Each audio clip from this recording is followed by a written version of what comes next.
So hello and welcome to part 2 of our economic podcast titled A Reflection on 2020 and a Look at the Year Ahead. Joining me in studio again are our President and Founder Anthony Ferguson, Michelle White, Investments Manager, and Angelo Butler, Senior Analyst. And I'm Pamela Ferguson, Vice President of Investment here at CFAL. So let's just get right into it.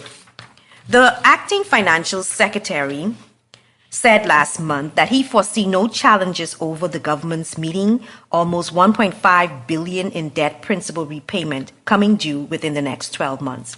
He also confirmed that substantial borrowing will need to continue over the medium term despite the government's fiscal strategy, which involves $200 million in expenditure cuts and new projected streams of revenues. So tell me, panelists, is the Bahamas in the midst of a debt crisis? And if yes, what can we do to reverse this course? I don't think we're quite in a debt crisis yet, but we are on the precipice of it. I think that we are at an inflection point in our economy, and any wrong move can send us far off in the wrong direction. We have had the twin crises of Hurricane Dorian and the COVID-19 pandemic, which is a lot for even the most developed nation to deal with. But I think that we have to find a way to, like we said in part one, to reduce our spending and spend on productive projects. We continue to borrow and borrow and borrow, and that is not sustainable in the long term. Well, I mean, debt is not a problem in and of itself, as I think Michelle mentioned in the previous podcast, if the debt is productive. Our problem is our debt, by and large, is non-productive. And if we continue to have non-productive debt, then we will have a problem sooner rather than later. So, as an example, and we will probably get into this later, we continue to see these GDP numbers, and everyone is saying, oh, well, debt to GDP is 65%, debt to GDP is 70%, and my argument to that is GDP is an economic concoction that was really used to compare countries. In the Bahamas, I think GDP is insignificant from my perspective. So by the end of 2021, it is projected that our debt could be closer to 11 billion. With an average interest payment, we are probably going to have interest costs of close to 600 million.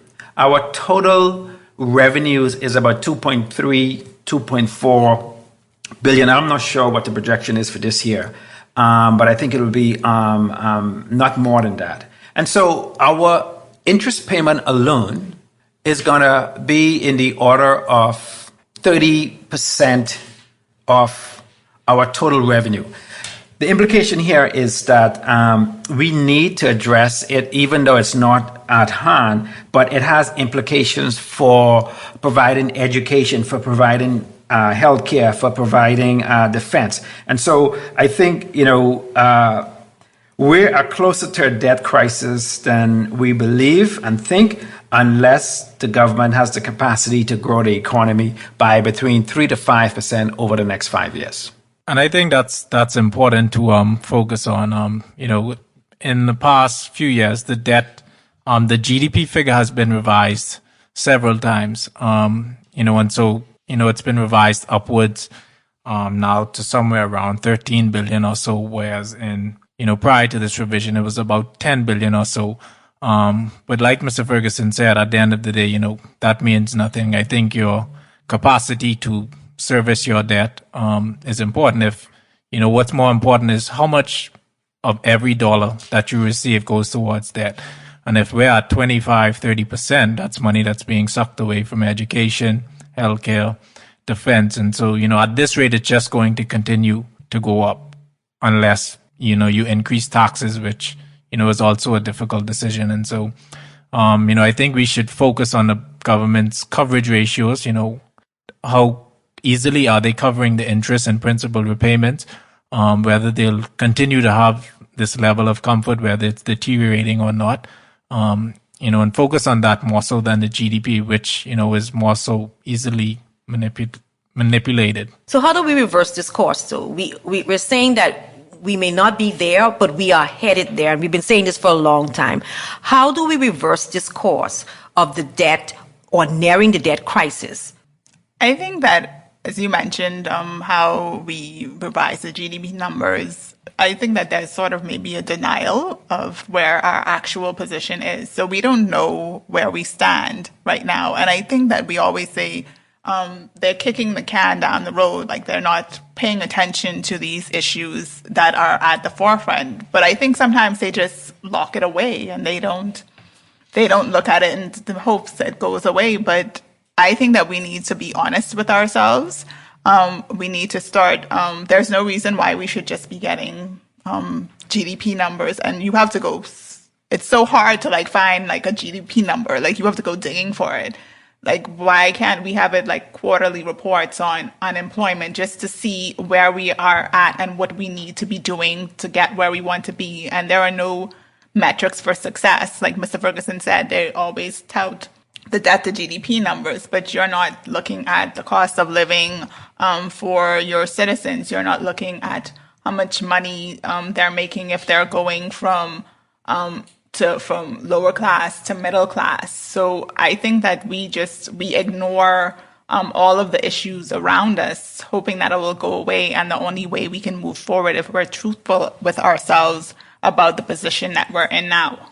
Yes, and I think the political will is something that's needed. And I won't sit here and say it would be an easy decision for a politician to be upfront and frank with the citizens. But I think we have to stop massaging things and making things seem better than they are.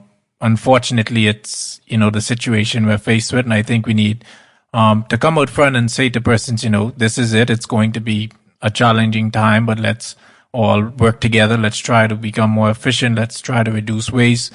Let's try to ride this out to a time where there's a better time. I believe it's the Prime Minister of St. Lucia, early on, probably at the end of the first wave of the pandemic, he told his citizens, hey, we do not have any more money to fund these programs. So if there's another outbreak of the virus and we have to shut down again, we do not have the funds to afford it. So he was upfront and frank with them. But we seem to be, like the sheriff said, kicking the can down the road. We know there are decisions we need to make that will be difficult, but the political will doesn't seem to be there right now. Well, again, right, we have had a growth issue in the country for the last 10, 15 years. We usually rise and fall with the economy of the U.S. because of tourism. A lot of people talk about diversification, but I don't believe there's any serious thought or consideration. So, for instance, even though today the Minister of Agriculture is suggesting that we could reduce our imports by 200 million, it's such a fast because while he believes that, and I concur and agree with him, when you look at last year's budget, the ministry got less than $5 million. So you can't be serious, right? And so, it's one thing not to make the tough decisions to cut. It's another decision not to make the tough decision to invest a little bit of money in an area that could further reduce our debt level and increase our income. And again, I saw this morning the PM is talking about the Sovereign Wealth Fund. Now, while the Sovereign Wealth Fund is a great idea, and we at CFAL have been proposing this and recommending this for many years, it has to be constructed in such a way that political interference is at a minimum or completely out of it, and that it has to have a charter that really looked for the long-term benefit of the country. I think too, the issue is, like you said, the question always comes up, where do you cut from? But like you said, that's where the tough decision comes in. You have to, move money from unproductive sources to productive sources, because those productive sources in the long run will make up for the cut in the unproductive spending that you do. But think about it, right? If we continue down this track, right? And again, everyone will tell you, we have enough foreign reserves, but we don't, right? Borrowing money to replenish reserve is like me borrowing money to pay my rent. At some point, I have to pay the piper. And I think until we are then forced by the IMF and the alphabet soup international agencies who we seek funding from say to us that we have to devalue our currency, then it will really hit home to the Bahamian public who would march down on Bay Street. And then perhaps then the politicians will have the gumption to make some tough decisions. So what are your thoughts on the government's policy response to Dorian and the pandemic today? And if you had the opportunity to do it differently, what would you do differently? I think on the case of Dorian, it's a difficult situation. The level of lives lost, unfortunately, we haven't planned or prepared to the point where we have adequate hurricane structures for persons to evacuate to and stuff of that nature. So I think that is a difficult situation in itself. And, the response will never, no matter what you do, it will never be fast enough.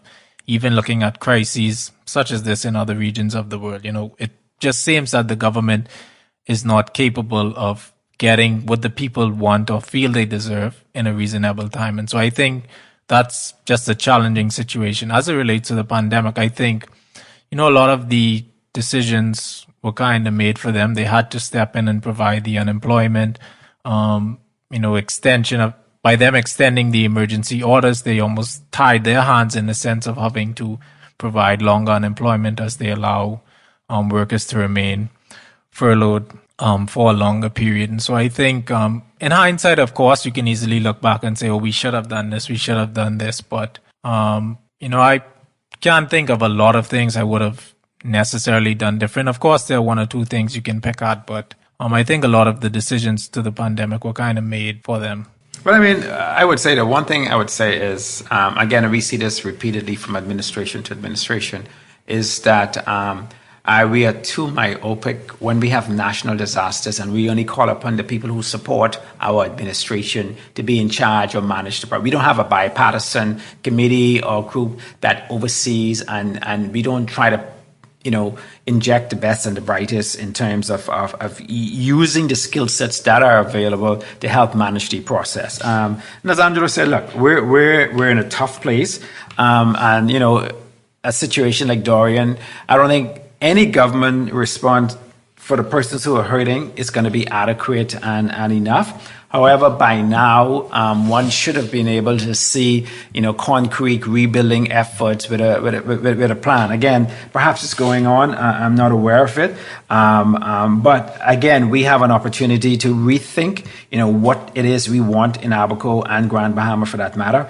Again, the problem with Grand Bahama, you have the port there, so that's a whole nother story.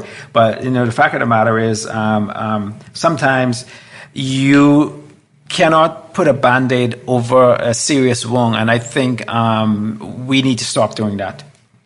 I agree with both Angelo and Mr. Ferguson. However, in my opinion, I know that it was a disaster like we've never seen before. No response would have been perfect. Not everybody would have gotten what they felt they deserved. But I just feel sometimes that the level of bureaucracy in this country and political partisanship just hinders us from getting where we need to be. If we think about Abaco was our third largest economy before Dorian, and the policy response was so slow. If you think about what was always lost, with the opportunity cost that was lost because we didn't get right in there and we didn't plan properly. By this time, we should have had a plan which says, okay, we're going to be up to 20% capacity, we're going to be up to 50% capacity, but we didn't have that. And some of the decisions that were made are quite puzzling. Like, okay, like they're just building the school. So you had students out of school for so long. They're building a community center over here. They got those temporary homes, which is like, okay, you spend money, thousands of dollars on this one temporary home, but this person here, they just need a couple $1,000s to fix their roof. So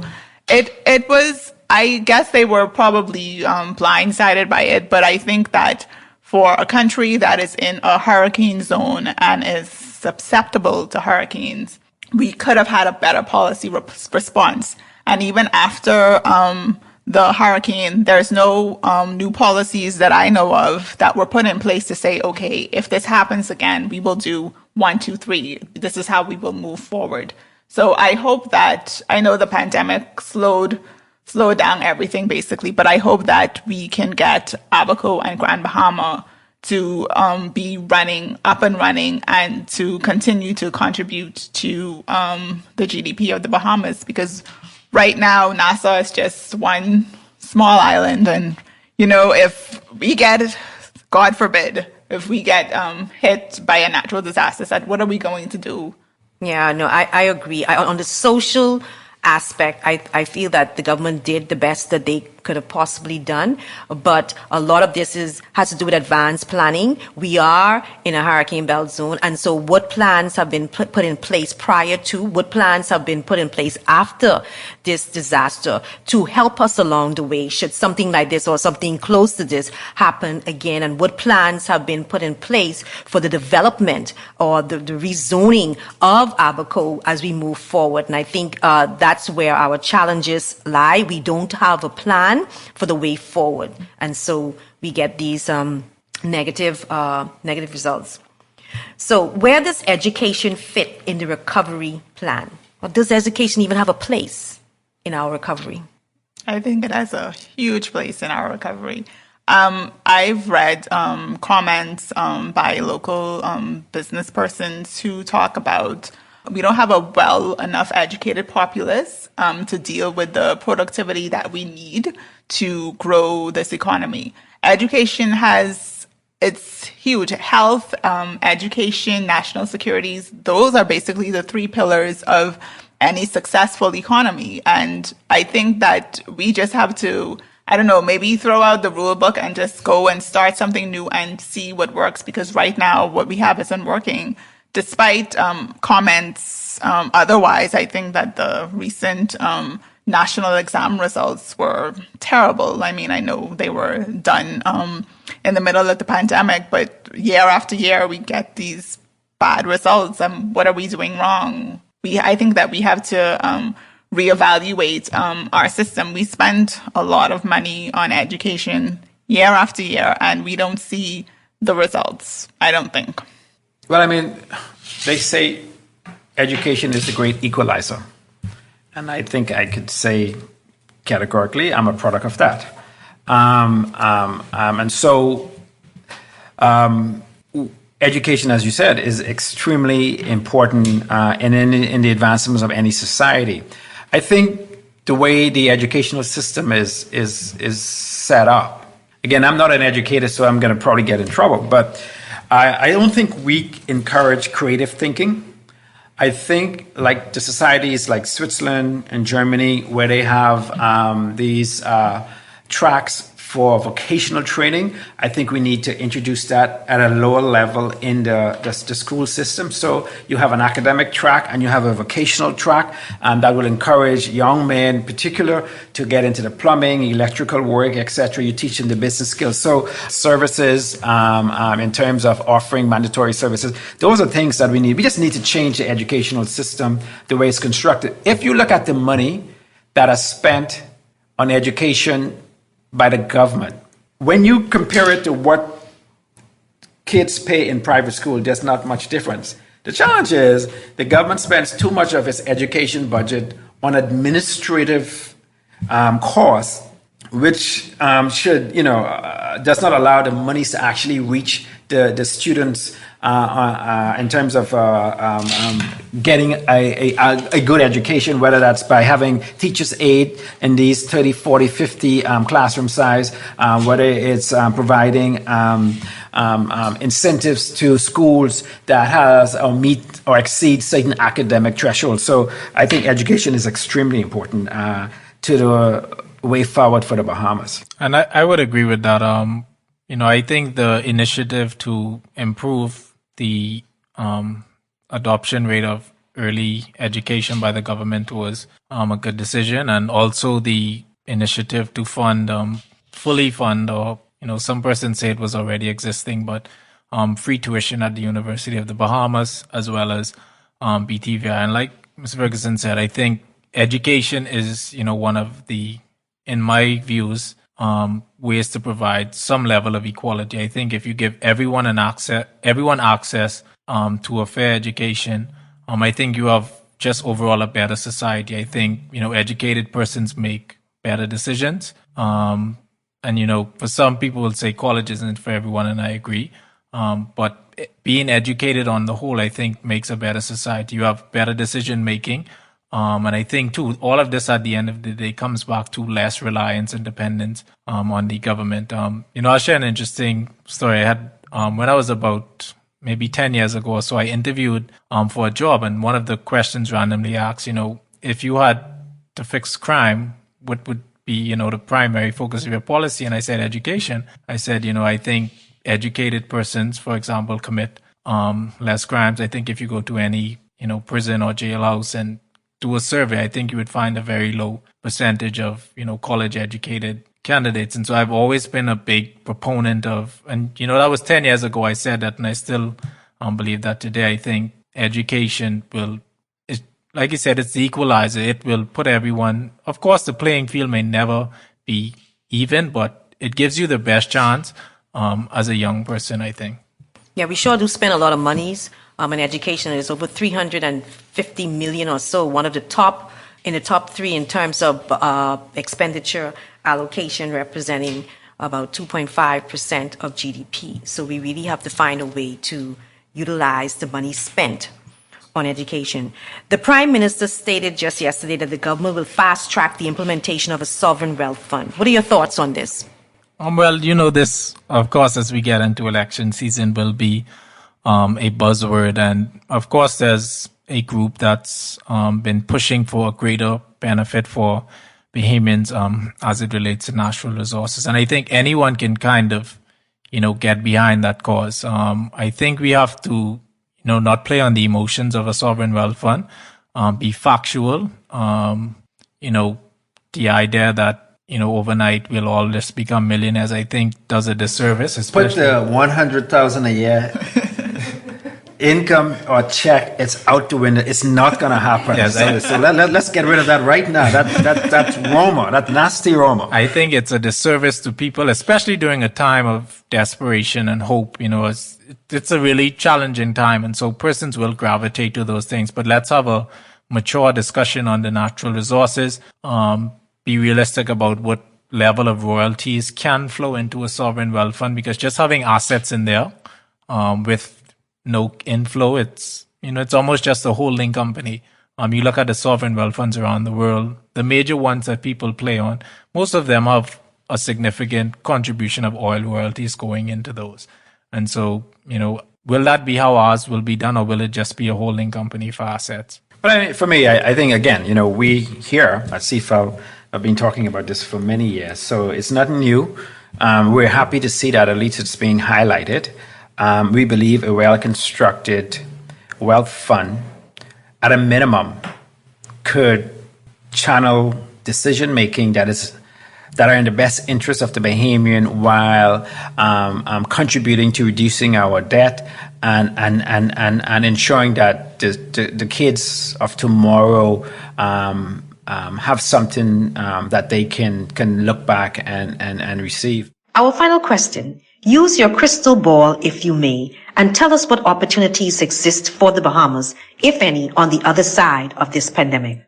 I think that we were sort of, forced to fast track our reliance on technology to sort of digitize things. And I would really like the government of the Bahamas to, have be able, so I can be able to pay for my driver's license renewal online. I would like to see more digital tools available to the citizenry. I know that you have countries in Africa where they don't even use cash anymore. They just use their cell phones to pay for things. So I think that's something that I would like to see happen. Greater efficiencies in government, greater reliance on technology. And I think that would help us. It will increase productivity. It will reduce cost. So that is something that I would like to see happen. I do not have a crystal ball, but, I can dream.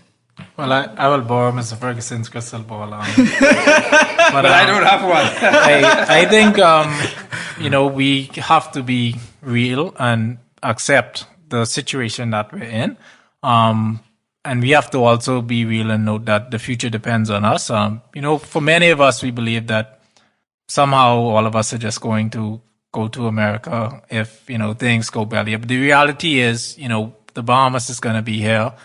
We are going to be here, and we're going to have to find ways to survive, develop, and thrive. And so, for me, I think we can look at new industries. We know our situation as it relates to disasters. I think, like I said earlier, we can look into growing grass. Maybe that's something we can export, expand into more forestry, try to improve agriculture as well as animal husbandry, stuff of that nature.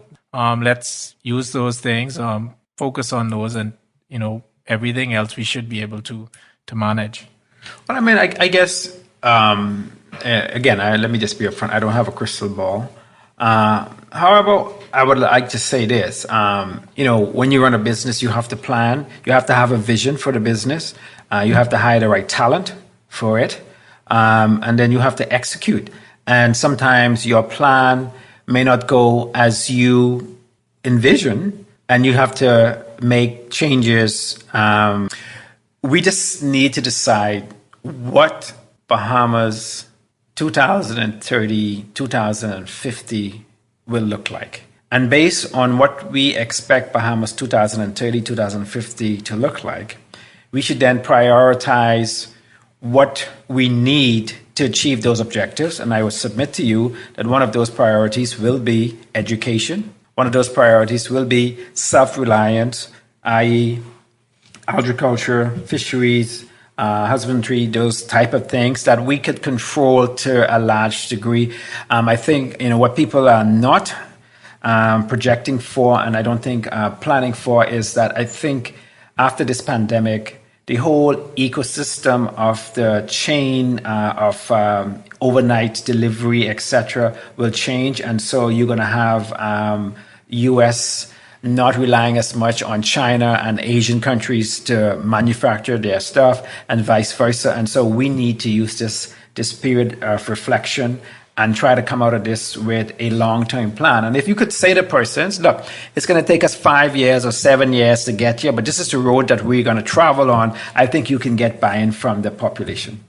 Yes, our success lies with us, and I think Bahamians need to know that. And I think we need to learn to come together in a mature way and agree on certain things that are in the best interest of our future economic growth, and stop relying on the outsiders to save us, the hoteliers to save us, the big foreign direct investment projects to save us, and to know that we have it within us to save ourselves if we can just arise above our differences and work together for the betterment of our country. So thank you very much, Anthony, Lachelle, and Angelo, for a wonderful and enlightening discussion. It was really great to have the discussion on the Bahamian economy in a language that all can understand. Thank you, audience, for listening. We at CFAL trust you are keeping safe and adhering to all of this COVID-19 safety protocols.